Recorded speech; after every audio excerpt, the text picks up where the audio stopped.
Assalamualaikum dan salam sejahtera bersama saya Jana Kamar Zaman dalam Buletin Pahang, Isnin 7 Februari 2022. Penganjuran Julong Kali Cerating Surf Festival 2022 yang juga merupakan acara ketiga dalam kalender pelancongan Pahang dilihat dapat merancangkan kembali sektor pelancongan di negeri ini. Timbalan Pengerusi Tourism Pahang Yang Berhormat Datuk Seri Syed Muhammad Fauzi Said Ali berkata, festival ini juga menyaksikan penyertaan 140 orang peluncur ombak dari serata Malaysia seperti Pahang, Sabah, Johor, Terengganu, Kuala Lumpur dan Kedah. Beliau berkata demikian ketika merasmikan majlis perasmian penutup dan penyampaian hadiah acara Cerating Surf Festival 2022 di Pantai Cerating di Kuantan. Hadir sama Pengurus Besar Tourism Pahang Encik Kamarudin Ibrahim, Presiden Persatuan Luncur Ombak Malaysia Puan Nur Hawani Norizan serta Naib Pengerusi Cerating Surf Club Encik Muhammad Zaim Abdul Hayu. Sementara itu dalam ucapan sama, Tourism Pahang mencadangkan agensi pelancongan menghasilkan lebih banyak pakej-pakej aktiviti sukan luncur ombak ini di destinasi-destinasi pelancongan.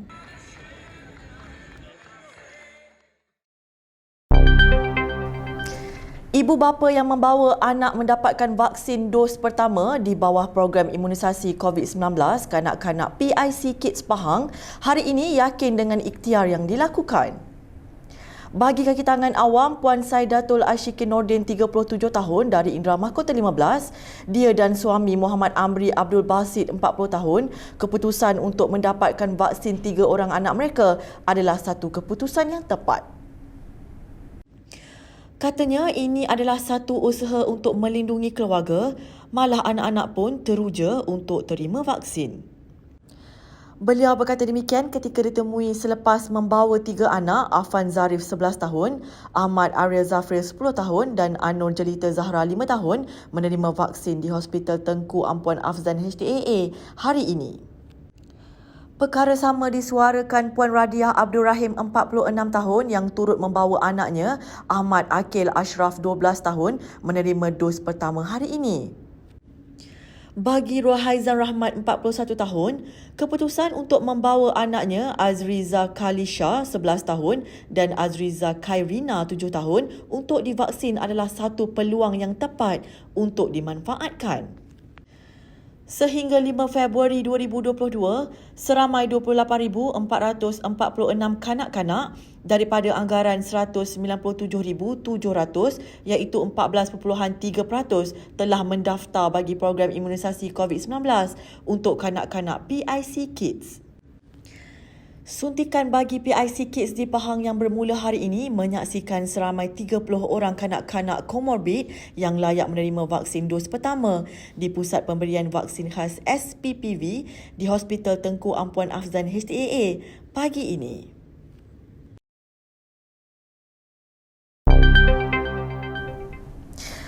Lembaga Pemasaran Pertanian Persekutuan Fama melancarkan kempen Pasar Tani berkonsepkan lestari dan pintar yang dimulakan di daerah Kuantan. Pengerusi Fama Yang Hormat Datuk Haji Muhammad Fasiyah Muhammad Fakih berkata, pengstrukturan semula Pasar Tani berkonsepkan lestari dan pintar adalah selaras dengan penjenamaan Bandar Kuantan sebagai bandaraya sejak Februari 2021. Katanya, penstrukturan semula ke arah Pasar Tani Lestari dan Pintar ini akan menyediakan persekitaran yang lebih terurus, selesa, mesra alam dan mesra pengguna, terutama ketika pandemik COVID-19 masih melanda negara.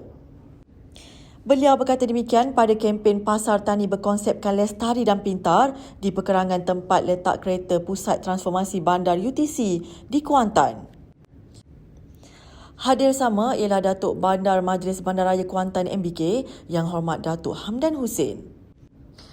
Beliau berkata konsep Pasar Tani Pintar pula diperkenalkan dengan menggunakan pakai teknologi peranti pintar dalam urusan jual beli barangan dengan aplikasi e-bus, e-wallet, QR code, agrobazar online, Food Panda dan Grab Food untuk mempromosikan barangan. Sehingga kini, Fama mempunyai 23 buah pasar tani di seluruh Pahang dengan bilangan seramai 1,200 peniaga dengan mensasarkan jualan sebanyak 30 juta ringgit pada penghujung 2022 nanti.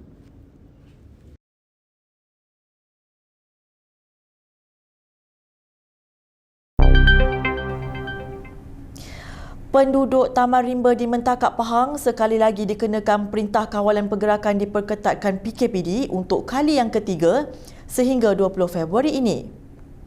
Ketua Pengarah Majlis Keselamatan Negara MKN, Datuk Rozi Mat Saad berkata, sekatan selama tempoh 14 hari itu dikenakan hasil penelitian risiko dan trend jangkitan wabak COVID-19 yang dibentangkan pihak Kementerian Kesihatan. Difahamkan ia susulan penularan tempat kerja yang mencetuskan kluster Jalan Maran Batu 1 di kawasan itu yang setakat kemarin sudah pun merekodkan kumulatif 75 kes positif. Kawasan perumahan berkenaan pernah dikenakan PKPD 2 kali pada tahun lalu iaitu dari 22 Jun hingga 5 Julai dan kemudian dari 8 Ogos hingga 21 Ogos. Dalam pada itu, Datuk Rozi memaklumkan PKPD di Kolej Vokasional Sultan Ahmad Shah daerah Rompin berakhir selepas dikenakan sekatan itu sejak 25 Januari lalu. Ia ekoran kluster Simpang Sepayang diumumkan pada 21 Januari lepas yang setakat semalam sudah merekodkan sebanyak 81 kes positif.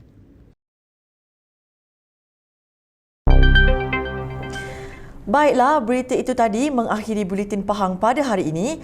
Jangan lupa subscribe Pahang Media di Facebook, Instagram, YouTube, Twitter dan TikTok untuk mendapatkan berita terkini di Pahang. Assalamualaikum.